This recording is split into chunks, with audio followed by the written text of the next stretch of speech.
Hi, today we have this IFV microwave to fix.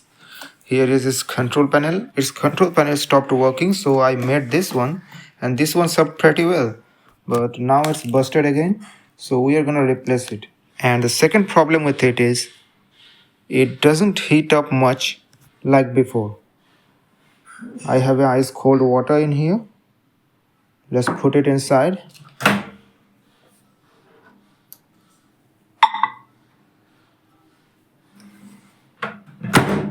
Good.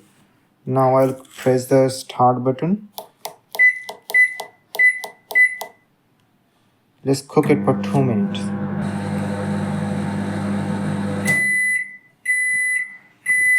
Two minutes over. Let's open it up and see if the water is hot or not. The water is little warm, but till this time it should be smoking hot right now because we just placed a cup of water, not much of food. So we will look into that, and we will also going to replace its control panel, which was actually a touch panel, but it went bad and I was not able to get it online that time. So I made this. This worked quite well for several years, but now as we have the replacement, we will install that. Now for that, we have to undo some changes I made. So let's open it up and look inside. Before doing anything,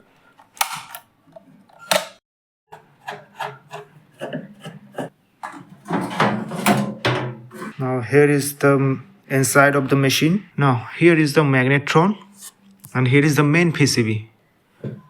So let's explore its functions. We have over here a heater for the grill function, and here are the door switches. We have two door switches, and here is the transformer providing power to the magnetron, and here is the fan to keep the internal cool, and here is the capacitor for magnetron. Now in your electrical devices, if it's not working at its full potential, first thing you do is changing the AC capacitor. Doesn't matter if it's refrigerator, air conditioner or a microwave. So what I'm going to do is I'm going to replace this capacitor with a new one, and then we will see if it's working properly or not. We'll test it several days, and if it's not working at its full potential, we may need to change the magnetron. That's gonna be a little bit expensive, but we'll see about that. First thing, we need to change the capacitor. Now to remove the capacitor, we have a screw in here, you see. So we have to remove that screw first.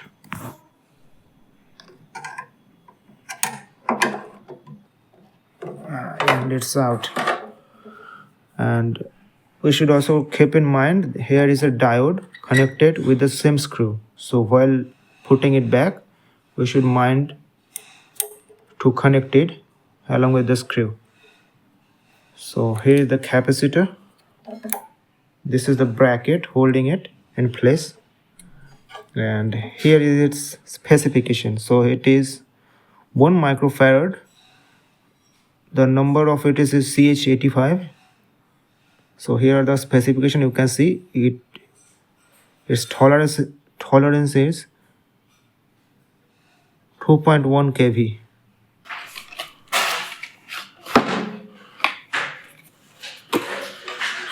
So here is the capacitor. The specification is same, CH85 2100V, 1 microfarad. Let's install it back and see if it's working properly. So we have this connector in here and this tube connector. I'll replace it and we'll come back. We should make it proper tight because we have direct connection here. Capacitor has been replaced. Now it's time to open up the control panel. Now to open up the control panel, we have only single screw. Okay, I have removed the screw and all the connections. Now we have to open the door, and now we can slide it upwards. We have those two things to release.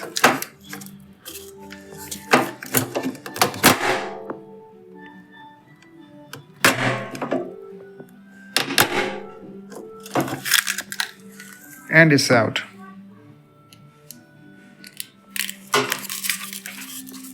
And as you can see, this is my modification I did. So we have to undo it and install back our socket. So here is the control panel. We need to remove its PCB and install this clip, which was installed in here before.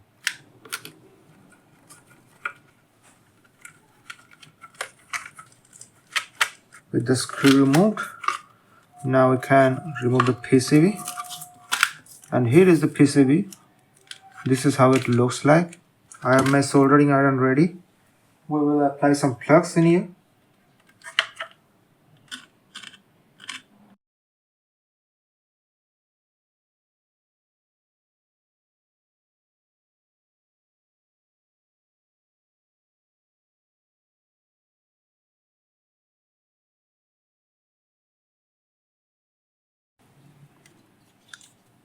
Now we have to clean it up, and this one too.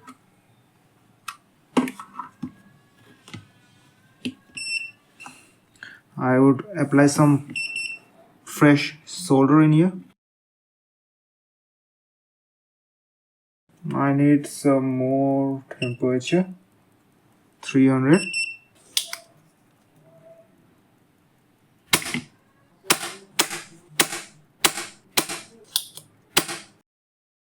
Just give it a little bit of cleaning.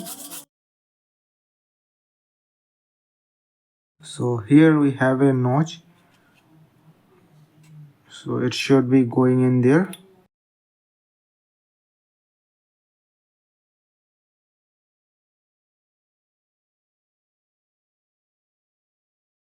Let's solder one pin. Now we will adjust it so that it sits tight on the PCB.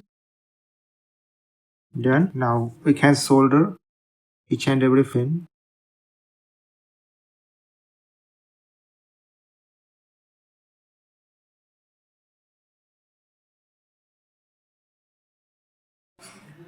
So soldering has been done. Looks good. We'll clean it up.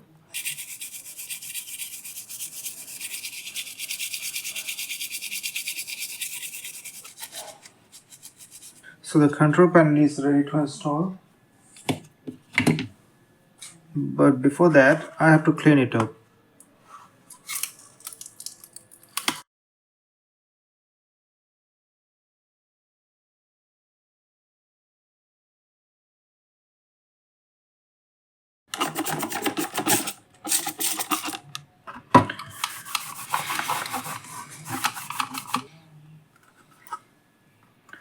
So it's clean now. Now we can install the PCB back.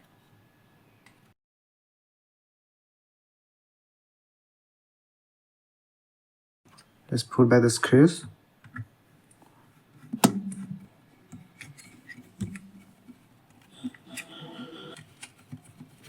Screws are installed. I'm gonna test fit the new control panel. The control panel comes with two parts. One is the front and another is the keypad. The keypad comes separately. I'll install the keypad. Now there is double-sided adhesive in behind so that we can stick it here. But for now, I'm going to test fit it.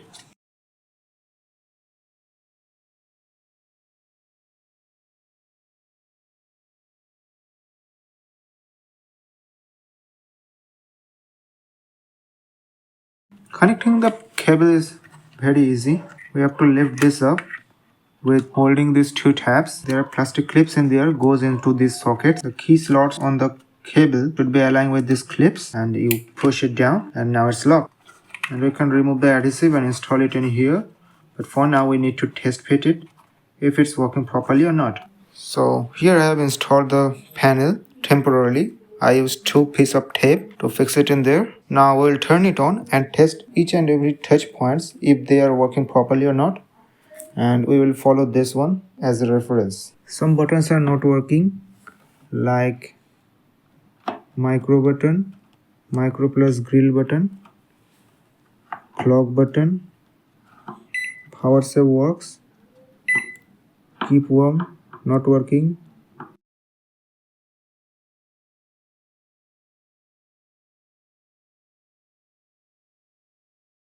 Today I received the new keypad from the supplier, and it is doing the same. Some of the keys like this, and the keys I have marked here are still not working. So when I checked the PCB, I found that 1 or 2 pin doesn't supply voltage. This supply comes from the controller right there. So maybe our previous keypad was not problematic at all. I found the issue and resolved it. Let me show you where the problem was. You see these connections, these are all going to the keypad, and 2 of the lines were shorting with each other.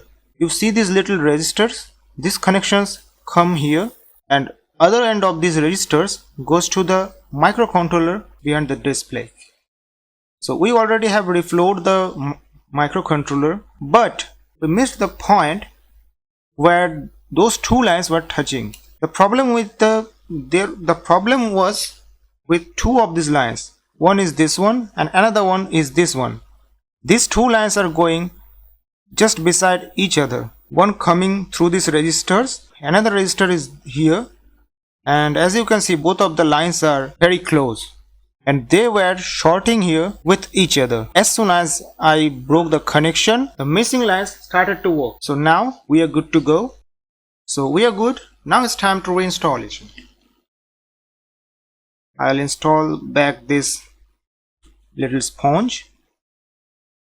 I used some sellotape to keep the keypad aligned in place.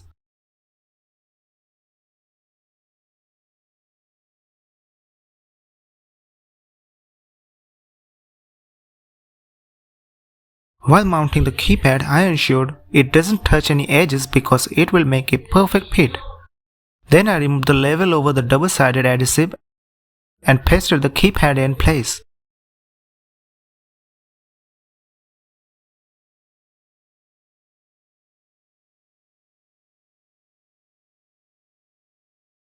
I pressed the keypad in place and went over again and again so that there is no air gap between the surface and the glue. Then I installed the PCB back and installed the keypad connector. Now it's time to put back the front panel. Then I put back the screw holding the front panel in place. I connected all the plugs and connectors.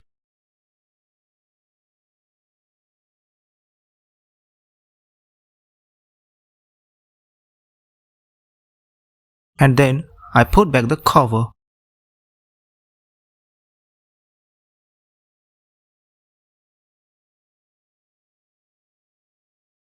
Now it's time to test the microwave oven.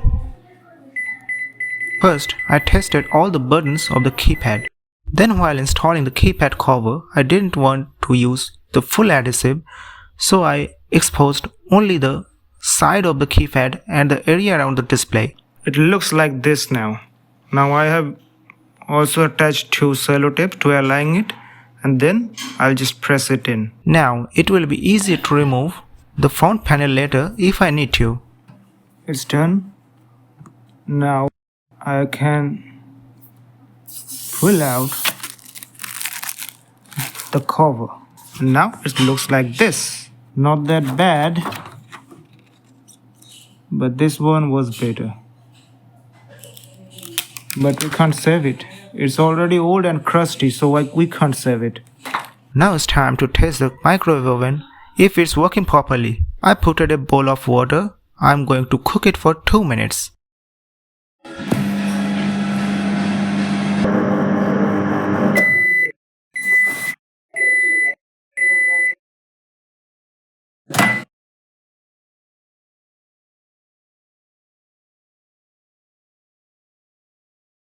Dude, the water is smoking hot. You see the vapor?